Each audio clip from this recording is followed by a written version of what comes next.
Welcome back to our channel deer পারিবারিক। রোজকার মতো আজকের ব্লগটা আমি এখান থেকে শুরু করতে চলেছি। আজকে সকাল সকাল পড়ানো নিয়ে বসে গেছি। যেমন তোমাদের গতকাল বলেছিলাম সকালে পড়ানো আছে, পুজো পড়তে আসবো, স্কুল ছুটি আছে। তাই শ্রেষ্ঠা আমার নতুন ছাত্রী এবছরের, আর ওকে তো তোমরা চেনোই, আমার অনেক পুরনো ছাত্র। তো সেই ছোট্টবেলা থেকে এখন অবধি রয়েছেন। তো ওদের দুজনকে আজকে পড়ানো, স্কুল ছুটি বলে বিকেলবেলায় সুমিত আর বিজিত পড়তে আসবে, ওরা স্কুল যাবে। তো এই নিয়ে চলছে। সকালের চায়ের পর্ব মিটে গেছে, ব্রেকফাস্ট রেডি করে দিয়ে চলে এসছে এক ফাঁকে। খেয়েছি কিনা আমি জানি না, উনিও পড়াচ্ছিলেন, পড়িয়ে উঠে এখন ভিডিওটা করতে এসছে, তাই আমি মর্নিংটা করতে পারলাম, নইলে আমার করা হয়নি। আর আমার ছাত্রীদের কাছ থেকে একটু তোমরা গুড মর্নিং শুনে নাও। Good morning. তো যাই হোক, ওরাও গুড মর্নিং দিল। আশা রাখছি তোমাদের সকালটা ভালো যাবে, আর সারাদিন কেমন যায় সেটা অবশ্যই আমাকে কমেন্ট বক্সে জানাবে সারাদিনের পর। তো এখন আপাতত আমি পড়িয়ে নিই, পরে রান্নাঘরে যাব, রান্না কি হবে না হবে জানি না। শ্বশুরমশাই বাজারে যাবে, বাজার করছে, বাজার টাজার করে আনুক, তারপরে তোমাদেরকে ডিটেলস বলবো। এখন আমি পড়িয়ে নিই। তো জাস্ট নাও পড়ানো হয়ে গেছে, এই যে দুজন বসে রয়েছে, এক্ষুনি গার্জিয়ানরা আসবে তাদের নিতে, তাই তো।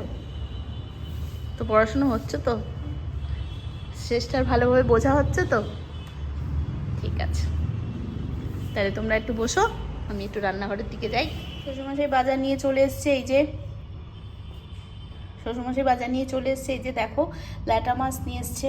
আর এখানে আমি ওলকপি আর আলুটাকে কাটলাম, তো পেঁয়াজ কেলি কাটবো, অল্প করে কেটেছি, আরও কাটবো।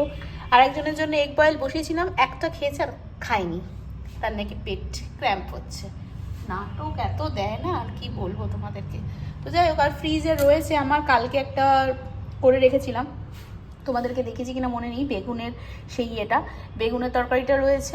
আর আগের দিনের সেই ওর জন্য আমি একটু মুড়িঘণ্ট করেছিলাম, সেটাও রয়েছে। তো মোটামুটি সবার হয়ে যাবে। তো আমি চটজলদি এই রান্নাটা করে ফেলি। আর বাগানের পেঁয়াজকালি তো, তার জন্য রোজ দিন এখন একটু পেঁয়াজকালি ভাজা হচ্ছে।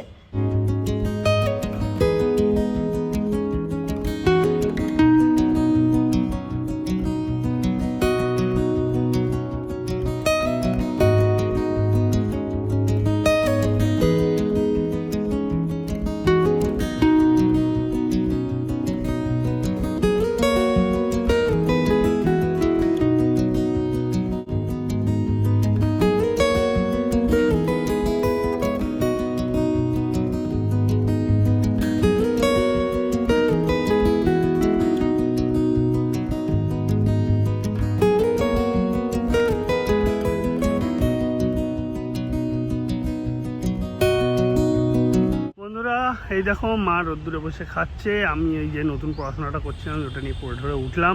ও রান্নাবান্না হয়ে গেছে, মাকে খেতে টেতে দিয়ে ও স্নানে চলে গেছে, আমিও একটু পরে এবার স্নানে যাবো। আজকে মোটামুটি ভালোই উঠেছে, বেশ রোদ্দুর উঠেছে, তো দেখতেই পাচ্ছ। এবার যাই, ওদিকে দাদা ওনায় জামা কাপড় কাছাকাছি করছে নিজের এই পাশে কলপাড়ে। আমি এবার যাই, নিজের স্নান টান করে নিয়ে খাওয়া দাওয়াটা সারি, দিয়ে আস্তে আস্তে রেডি হই। বাবা চুলগুলো লাল লাল লাগছে আমার একেবারে রোদ্দুর পড়লে। যাই হোক, দিয়ে এবার খাওয়া দাওয়া করে নিয়ে তারপর আবার কাজের জন্য প্রস্তুত হই। তারপর তো সেই রাত অবধি চলবে, মাঝখানে ওকে যদি পারি একটুখানি জিমে নামিয়ে দিয়ে চলে আসবো। আজকে থেকে নাকি আবার জিমেতে জুম্বা স্টার্ট হচ্ছে, কিন্তু মনে হয় টিচার চেঞ্জ হয়ে গেছে যতদূর সম্ভব, ওই টিচার মনে হয় ছেড়ে দিয়েছেন। তা জানি না, সেটা যাই হোক, আমি তো যাচ্ছি না, ও গেলে হয়তো দেখতে পাবে। তো আবার তাই জন্য জুম্বা স্টার্ট হচ্ছে আজকে থেকে, তার জন্য মেসেজ এসছে গ্রুপেতে জিমের, কিন্তু আমার তো যাওয়া হবে না, আর জুম্বা ফুম্বা করা হবেও না আমার। এখন সকালেই কবে টাইম বার করতে পারি, কবে থেকে যে স্টার্ট করবো তাই ভাবছি, নাকি শনিবার দিন প্রথমে রাত্রিরে যেরকম যোগা করতাম, গিয়ে আগে যোগাটা করে আসবো, তারপর সোমবার থেকে সকালে যাওয়াটা স্টার্ট করবো নাকি সেটা ভাবছি, সেটা নিয়ে এখন একটু চিন্তায় আছে। তো আমার স্নান টান যথারীতি হয়ে গেছে, আমি একটু রোদের দিকে আসলাম। আর পেছনে ওইদিকে শাশুড়ি মা খাচ্ছে, তো শাশুড়ি মা ওই দিকটায় খাচ্ছে, দেখতেই পাবে তোমরা, যে খাচ্ছে। অনেকক্ষণ আগে বলেছিলাম খেতে, খাবার বাড়া ছিল, কিন্তু উনি খাইনি, এই হচ্ছে ব্যাপার। তো এখন উনি খাচ্ছেন, আর এদিকে আমি চান টান করে রোদে এসে বসলাম, ও স্নানে গেছে। আমারও স্নান ডান, তার জন্য এখন খাওয়া দাওয়ার দিকে যাব। তো খাওয়া দাওয়া বাড়ছে, একদম অন্ধকার অন্ধকার করে রেখেছো, একটু লাইট জ্বালাও, এবার একটু সুন্দর লাগছে, বন্ধুরা পরিষ্কার দেখতে হবে। এই যে বেগুনটা এদিকেও রেখেছি, আর এদিকে মাছ, ল্যাটা মাছ, পেঁয়াজকালি ভাজা, সেই মুড়ি ঘন্ট, এই হচ্ছে আপাতত সব রান্না বান্না। দাও ওগুলো দিয়ে বাড়ো, খেয়ে নি, খিদেও পেয়েছে। তাছাড়া কাজের ব্যাপারটা তো এখন চেঞ্জ হয়ে যা হয়েছে, এই শিডিউলেই সব করতে হবে। বাড়ো তুমি। তুমি ঘরে খাবে না রোদে খাবে? দেখছি, তুমি আগে বেরো ফেলো। ও একটু রেস্ট টেস্ট নিয়ে উঠলো, ওদিকে ওর পড়তেও চলে এসছে, পড়াতে গেছে, প্লাস এখন মনে হয় চা করছে একটু, আমাকেও চা দেবে, নিজেও খাবে। আমি কানে হেডফোন গুঁজে কী করছি ভাবছো? ওই নতুন টেকনোলজিগুলো নিয়ে পড়াশোনাও করছি, কাজও সামলাচ্ছি, ক্লায়েন্টের মেশিনে একটা কাজও করছি, আবার ওদিকে ওই যে মেশিনটাতে একটা সফটওয়্যার রান করে ওটাকেও মনিটরিংয়ে রাখছি। অর্থাৎ 3-4টে কাজ একসাথে, কখনো এটা কখনো ওটা এরকম সোয়াপিং করে করে করছি। এছাড়া উপায় নেই, কেননা টাইম আর এক্সট্রা তো বার করতে পারবো না, যা করার এই টাইমের মধ্যেই করতে হবে। তো সেগুলো নিয়েই আপাতত ব্যস্ত আছি। চাটা আনলে চাটা খেতে খেতে কাজ করতে থাকবো। এই দেখো, তোমাদেরকে যেমনটা বললাম, লিকার চা আর বিস্কুট আমাকে এইমাত্র দিয়ে গেল, খাই আর এদিকেতে কাজ বাজ সব করি।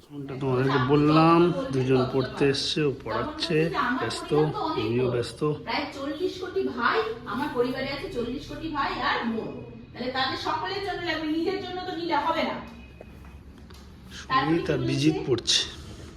কোথায় গেল?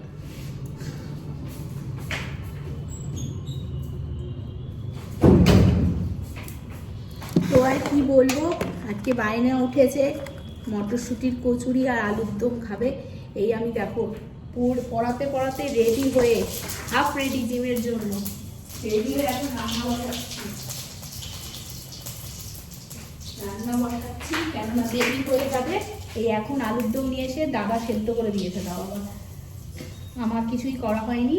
আমি পুট রেডি করে দিয়েছিলাম, কিন্তু আর বাকি কিছু হয়েছিল না, কেন দুপুরের পরে ঠিক হয়েছে, দোকান বন্ধ হয়ে গেছে, তখন কিছুই আর হয়েছিল না।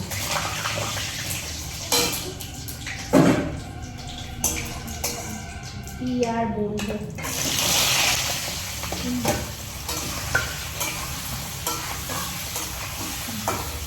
করে দিতেই হবে। শ্বশুরমশাই ছালিয়ে টালিয়ে রেখেছে।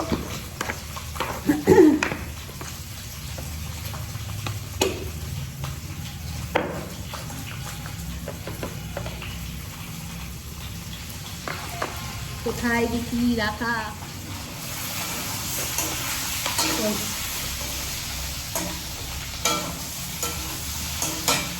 শ্বশুরমশাই তো আমাকে জিমে যেতে মানাই করছিল, না জিম গেলে হবে না, আমাকে যেতেই হবে।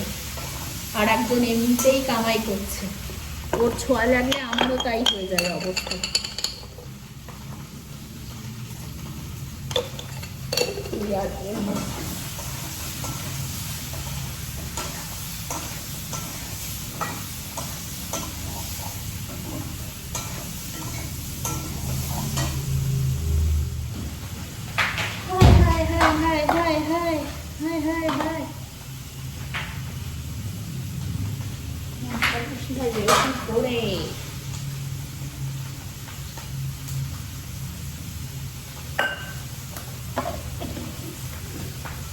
ওরা এদিকে এখনো পড়ছে, বিজিতের হয়ে গেছে, বিজিতের মা নিতে আসেনি এখনো, মা নিতে আসবে।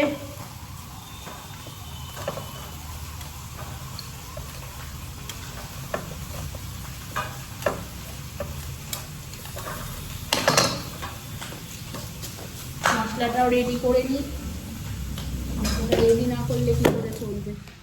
এই যে এদিকে পুর রেডি করে, মানে ময়দা মাখা, বুঝতেই পারছ। আর একজন এখনও খাবার খায়নি, তার কাজের এত ব্যস্ততা, 6:30 অলরেডি বেজে গেছে। ওদিকে আমি জলদি বসিয়ে দিয়েছি, গরম জল একটু বসালাম। ওদিকে বিজিতের তো হয়ে গেছে, ওর মা এখনও নিতে আসেনি।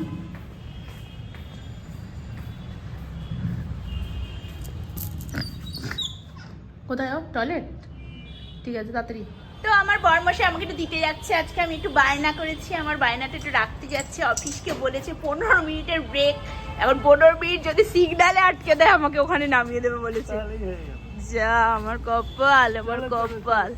আজকে এই রাত্রিবেলা এখন আমি রান্না বান্না করে যাচ্ছি। বাপির হঠাৎ মটরশুঁটির কচুরি আর আলুর দম, দুপুরবেলা থেকে খাওয়া দাওয়ার পরে ওইসব চিল্লালাম, পুরটুর হয়ে গেছিলো। তখন তো দোকান বাদে আলু আনিনি, এখন আলু টালু এনে আমাকে সব নিজেই সেদ্ধ মেদ্ধ করে রেখেছিল, তা আমাকে করে দিতে হলো। এখন করে এখন যাচ্ছি, আমাদের একদম শরীর ভালো লাগছে না, বাতা বাতা করছি। দিয়ে অনেকক্ষণই এসেছি, হয়ে গেছে। এখন তোর ফেরার টাইমও হয়ে গেল, যদিও এখন আমাকে ফোন করেনি যে বেরিয়েছে কিনা। আমার কাজ স্টিল নাও চলছে, তো আসুক সাবধানে, আস্তে আস্তে রাস্তার ধার দিয়ে দিয়ে আমি বলেছি সাবধানে চলে আসতে, আমি তো যেতে পারবো না। তো ফিরুক, ফেরার পর তারপরে ডিনার টিনার সারবো একসাথে। খিদে পেয়ে গেছে আমার খুব, আজ সন্ধ্যেবেলা কিছু একটা খাইনি, তাই জন্য খুব খিদে লেগে গেছে। কী আর করা যাবে সেটা নিয়ে। সরি বন্ধুরা, এই টাইমটা একদম এত বিজি থাকছি, তোমাদের সঙ্গে কথা বলার সময়ও পাচ্ছি না। আজকে তো গেলাম জিমেতে, তোমাদের বলা হয়নি, গিয়ে একটুখানি মানে 10-15 মিনিট কাটিয়েছি জিমে বলতে পারো। মানে কীরকম গিয়ে একটু ওপরে গেলাম, একটু লিটনের সাথে দেখা করলাম, দেখলাম আবার নতুন জুম্বা টিচার এসছে, জুম্বা ক্লাস হবে। ও যদিও করবে না, মানে হাঁটুতে একটু ব্যথা হচ্ছে, না কি করেছে তাও জানি না। তো যাই হোক, একটু লিটনের সাথে কথা বললাম। লিটন বললো আর রাজদা কতদিন আসছো না, কতদিন পর দেখা, ভালো লাগছে না তোমাকে ছাড়া, এইসব বললো টললো। তো যাই হোক, কথা হলো। আরও বাকি যারা কয়েকজন ছিল, কয়েকজন হয়েছে। আমি হয়তো জুম্বা করতে রাত্রি চলে গেছি, এখন না রাত্রিরে আর আমার আসা হবেই না। এই বলে একটু ইয়ার্কির একটা হলো, কথা টথা বলে আবার টক করে বেরিয়ে চলে আসলাম। খুব মনটা খারাপ লাগছিল তখন, কারণ জিমটা এত মিস করি না। এই টাইমটাতে যাওয়া এমন একটা অভ্যেস ছিল এত বছরের, যে খুব মিস করছি এই টাইমটা। কী করা যাবে, এখন কাজ তো করতেই হবে, কিছু উপায় নেই, মানে কাজেতেই এখন ব্যস্ত। তবে সকালে আমাকে সামনের সপ্তাহ থেকে, এই শনিবার পারলে আগে একবার রিওয়াটা করে আসি, তারপর সামনের সপ্তাহ থেকে সকালে একটা যাওয়ার টাইম আমার বার করতেই হবে, নাহলে হেলথটা খারাপ হয়ে যাবে। তার জন্য জিমে যাওয়াটা খুব দরকারি হয়ে পড়েছে। তো জিম কমপ্লিট করে আমি আর পায়েল বেরিয়ে পড়েছি। আর জিমের ভেতর আজকে আর ব্লগটাকে কন্টিনিউ করা হয়নি, কারণ এমনি শরীরটা ভালো লাগছিল না। আর ব্যাগের মধ্যে ফোন ছিল, লকারে রেখে দিয়েছিলাম। তো এখন রাস্তা দিয়েই যাচ্ছি, বুঝতেই পারছো রাস্তার কর্নার ধরে যাচ্ছি।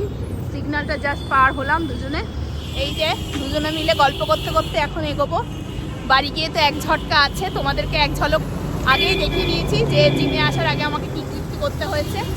তো দেখি কী অবস্থা, বাড়ির হাল, সবার ডিনার কত দূর কি কমপ্লিট হয়েছে, নইলে গিয়ে আবার আমাকে কিচেনে ঢুকতে হবে আবার। তো চলো তোমরাও। আপাতত হালকা একটু টেনশানে পড়ে গেছি, কেননা ওকে বারবার ফোন করছি, ফোন ধরছে না, প্রথম কথা। দ্বিতীয় কথা, লিটনকে ফোন করলাম, বললো প্রায় 10 মিনিট হতে যায়, 7 মিনিট না 10 মিনিট হতে যায় বেরিয়ে গেছে, কিন্তু আমার ফোনও ধরছে না, এখনও এলো না। একদিন হেঁটে হেঁটে আসবে, কেন বুঝতে পারছি না কিছু, কী ব্যাপার কী জানে। এতক্ষণে তো ঝুঁকে যাওয়ার কথা, কিন্তু অবশ্য হেঁটে আসতে 10-12 মিনিট লাগতে পারে, ঠিক আছে আমি বুঝলাম, কিন্তু তাও একটু টেনশন হচ্ছে। এবারে দেখি আর খানিকক্ষণ, নাহলে সেরকম, নাহলে আমি বেরোবো নি। এখন 10টা 10 বাজে, আমি ভেতরে ঢুকছি। তো চলো ভেতরের দিকে ঢোকা যাক, দেখি বড়মশাই কি করছে। সবার খাওয়া দাওয়া কমপ্লিট। তখন তো আলুর দম করে গেছিলাম কড়াইতে, বুঝতেই পারছো। এই যে টুট দিয়ে সবার খাওয়া দাওয়া কমপ্লিট। আর এই যে আমার বড়মশাই আমাকে 3বার ফোন করেছে, কিন্তু আমি ফোনটা সাইলেন্ট করেছিলাম। আর আমার বউ এখন আমার জন্য একটা স্পেশাল জিনিস রেডি করছে, হয়তো তোমাদেরকে বলেছে তুমি 2 পিস খাবে প্লিজ, আমার জন্য করছো যখন, কেন খাবে না, প্লিজ আমার জন্য 2 পিস খাবে। আমার কিভাবে যে বানিয়েছে এটা আর বলার নয়। সেটা জানি, একদম মানে নাকে মুখে খাওয়া দাওয়া মিটে গেছে, সবার খাওয়া দাওয়া মিটে গেছে, কেউ ওয়েট করেনি, আমি ওয়েট করেছি, আমি ওয়েট করেছি, এটাই আমার বাবা। আমি ওয়েট করেছি। সবার খাওয়া দাওয়া মিটে গেছে, করো তুমি বানাও, আমরা দুজনে খাবো। দেখি ওকে হাতে হাতে একটু কিছু পারলে করে দিই, যদিও আমার কাজ এখনো চলছে, তবে একটু হালকা হয়েছি, শেষের দিক তো ওটাই। আলুর দম এইটা গো, বাকিদের তো খাওয়া হয়ে গেছে, ওইটুকু যা আছে আমার তোমার হয়ে যাবে। তো যাই হোক বন্ধুরা, ও তো রেডি করছে, এখন বুঝতেই পারছো। আজকের মতন ব্লগটা এখানেই এন্ড করছি, কাল তোমার সাথে নতুন ব্লগে নতুনভাবে দেখা হবে। আজকে ওর আসতে দেরি হওয়া দেখে আমি একটু টেনশানেই পড়ে গেছিলাম, যাই হোক ফাইনালি চলে এসছে, এটাই অনেক। বলা তো যায় না, হারিয়ে যেতেই পারে, তার জন্য একটু ভয় করছি, একটু ভয় পাচ্ছিলাম। হারিয়ে গেলে এইগুলো কে আমাকে করে খাওয়াবে? এখনকার দিনে কেউ এইসব করে খাওয়ায় না পরকে, না আমার বউ না, কিনে খাওয়া আর বউয়ের হাতের খাওয়া অনেক পার্থক্য আছে, অনেক। আর যাই হোক বন্ধুরা, আজকে ব্লগটা এখানে এন্ড করছি। ও ভাট বকছে, বুঝতেই পারছো, ভাট বকা শুনতে আমি রাজি নই। তো tata, bye bye, good night, তোমরা সবাই ভালো থেকো, সুস্থ থেকো। কাল তোমাদের সাথে আবার দেখা হচ্ছে, বাই বাই।